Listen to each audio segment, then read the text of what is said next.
Things that I'll use fairly consistently are impulses. Basic idea of impulses is that we're able to apply a level of force or stress to specific areas of the body. So like if you think about something like a push-up depth drop, where you're dropping off a box and you're landing in a push-up, you can kind of apply that stress throughout the whole upper body, throughout the whole system there.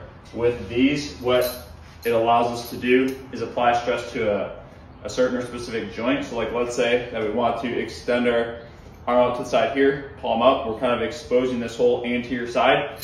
And we can then impulse against that solid surface to start to prepare that tissue to be able to take and accept force. So something that we can then do with the hyperarm here is we can now take that same concept, but we can actually add a load that's moving into it. So we can actually progress the load, because that was one of the things that I struggled with in terms of just the impulses, is like you can only impulse so hard, right? And then it's hard to progress it past that. But what this has allowed to have happen is, so if we get into the same position, we can now add a load that's swinging back. And it doesn't mean that we necessarily go to that right away. Like we could literally start with just 2.5 pounds, but we could go 2.5, 5, 10. We can add that load set as it's swinging back your force to accept more.